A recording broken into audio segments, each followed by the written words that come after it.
We all seek a break from routine, a road trip across America, freedom, adventure, discovery. But what happens when your night stop turns into something far more sinister? Tonight we revisit a chilling real-life encounter, an isolated cabin, a mysterious figure in the woods, and a terrifying midnight knock. Was it a random act, or something more calculated? You're watching the True Crime Archives channel, where real horrors hide behind ordinary moments. If you're drawn to unsolved mysteries, cold cases, and eerie tales that echo long after the final frame, this is the place for you. Now, lock your doors, dim the lights, and let's begin.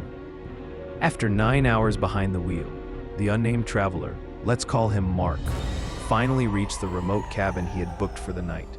Just one night. Just 10 to 12 hours to rest before continuing his trip west to meet family and friends. The cabin was nothing like he'd imagined. Instead of a row of lodges or a cozy vacation cluster, it stood completely alone, swallowed by dense woodland and pitch-black night. There were no neighbors, no lights, no sounds, except for the rustling of trees and the crunch of gravel underfoot. Something felt off. The door, oddly modern and heavy, didn't match the rest of the wooden, aged cabin. It was sturdy, too sturdy, but tiredness won over suspicion. Mark ate dinner, showered, and collapsed into bed. He would later question everything, starting with that door.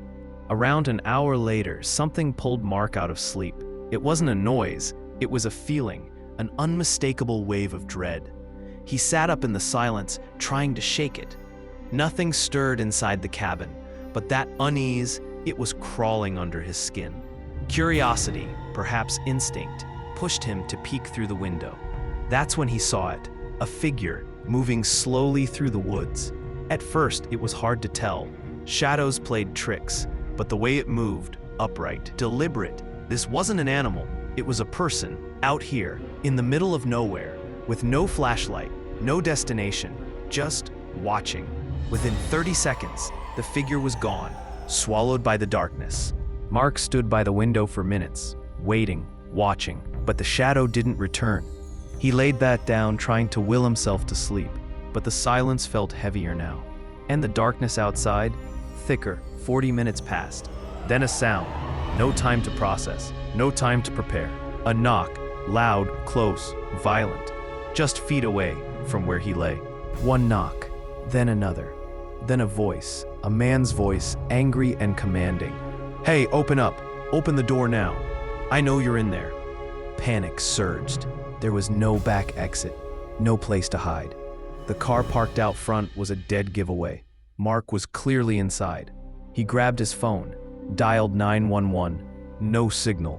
His fingers trembled as the call struggled to connect over data. Seconds dragged. Outside, the man pounded the door harder. Was he trying to break in? When the emergency operator finally responded, they said police were on their way.